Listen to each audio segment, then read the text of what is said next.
Welcome back, Dragons and Spaceships, to your weekly escape into the worlds of fantasy, sci-fi, and the must-read books everyone's talking about. I'm your host, Brandi, and today we are doing something a little different. We are diving into the first memoir we've ever covered on the show, I'm Glad My Mom Died by Jennette McCurdy. This memoir is as raw and real as it gets. Jennette McCurdy, known for her role as Sam Puckett on iCarly, takes us behind the scenes of her childhood stardom, her toxic relationship with her mother, and her journey towards healing. Trust me, this is a story you won't forget. It's brutally honest, emotionally powerful, and unflinchingly funny. Yes, you heard that right. Funny. Even in the face of such heavy themes. Before we dive into McCurdy's powerful memoir, let's quickly touch on another trending book making waves. We are going to talk about The Body Keeps the Score. This is a deep dive into how trauma affects the body and mind, and it's become a must-read for anyone interested in mental health. But today we're focusing on I'm Glad My Mom Died, a memoir that goes beyond traditional storytelling to show the very real effects of emotional abuse and the complexity of family dynamics. I'm Glad My Mom Died is the memoir we didn't know we needed. Raw, brutally honest, and darkly humorous. Jennette McCurdy is best known for her role as Sam Puckett on the hit Nickelodeon show iCarly and its spin-off Sam and Cat. Takes us behind the scenes of her life as a child star and into the heart of a complex, toxic relationship she had with her mother, Deborah McCurdy. Jennette McCurdy's rise to fame started when she was just a kid. She began acting at age 6 and quickly landed roles in TV shows like Malcolm in the Middle and iCarly. Her character Sam became a fan favorite, a tough, sarcastic girl with a fondness for pranks and physical comedy. But behind the scenes, Jennette's success came at a cost. Her mother, who was an extremely controlling figure in her life, pushed her relentlessly to pursue acting. It wasn't just about the career, it was about meeting her mother's dreams for her at the expense of her own childhood and well-being. Throughout the memoir, Jennette unpacks her complicated relationship with her mother, who she describes as emotionally manipulative and deeply controlling.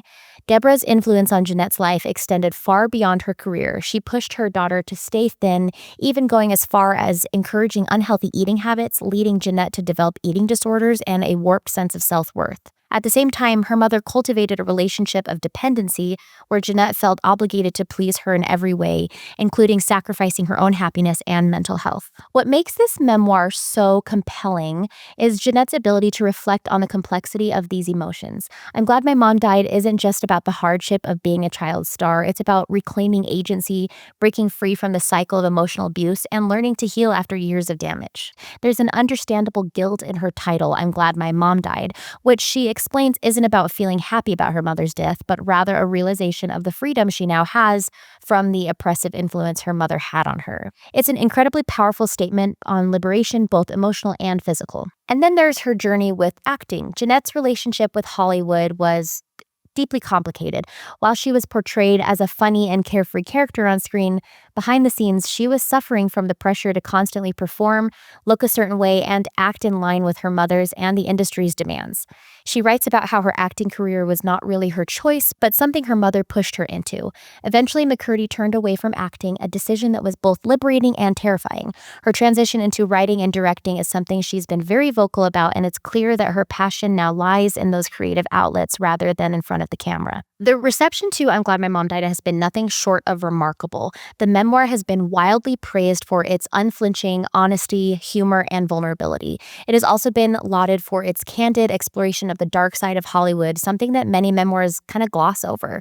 What stands out about Jennette's story is how she blends humor with pain, giving readers moments of levity while simultaneously confronting deeply heavy themes. Reviewers have pointed out how rare it is to find a celebrity memoir so raw and unfiltered. The New York Times called it an extraordinary, devastating, and surprisingly funny memoir that takes readers through the pain, the humor, and the healing that came after a childhood overshadowed by her mother's toxic control. On Goodreads, the memoir has garnered thousands of reviews, with readers applauding Jennette for her courage to speak out. One reviewer noted, "This book is the definition of emotional catharsis. It's not just a story about a child star, it's a story of survival, growth, and ultimately freedom." However, not all reactions have been positive. Some readers have criticized the book for its heavy focus on trauma and personal pain, but even those who were critical acknowledge the depth and emotional weight of Jennette's experience. It's a memoir that doesn't shy away from the uncomfortable truths, and that's exactly what makes it stand out in a sea of celebrity tell-alls. This memoir also sparked important conversations about mental health, body image, and the exploitation of child actors, particularly in Hollywood. It has helped open a dialogue about the long-term impact of childhood trauma and how individuals girls, especially women, are often forced to suppress their own identities and needs for the sake of others' expectations. But before we end this, let's talk about a thriller that's been making waves and set to release soon. The Intruder by Frida McFadden. Known for her gripping psychological suspense, McFadden delivers another taut, deadly tale and survival of desperation. In The Intruder, Casey retreats to her secluded cabin in the wilderness, seeking peace during a storm, but her solitude is shattered when she discovers a young girl, alone, covered in blood, lurking outside her kitchen window. The girl clutches a knife and refuses to explain her presence. As the night unfolds, Casey uncovers disturbing secrets that lead her to question how far the girl will go to protect her dark past. This book is set to be released on October 7th, 2025. The Intruder promises to be a fast-paced, immersive read, and early reviewers praise McFadden's ability to build tension and keep readers on the edge of their seats. With its blend of suspense and psychological depth, this book is sure to captivate fans of thrillers.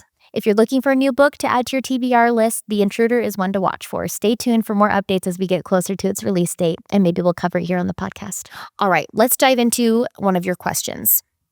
Our first one today is, hey, Brandi, I just finished Tell Me What You Did, and I'm still trying to process everything. Do you think Poe ever really had control over her life, or was she always just reacting to the situations around her? I'm curious to know your take on whether she ever truly takes charge of her own story. Good question. Poe definitely spends a lot of time reacting to the events around her, especially with the heavy influence of her past and the threat of her secret being exposed. But by the end of the book, you can see her starting to reclaim control of her life, even though it is a messy process. She's on a journey of self-discovery and taking charge of her own story, but it's definitely not a quick fix, more of a gradual, hard-won victory. Well, that's it for today's episode of Dragons and Spaceships. If you are looking for a memoir that is brutally honest, filled with heartache, humor, and ultimately healing, I'm Glad My Mom Died is a must-read.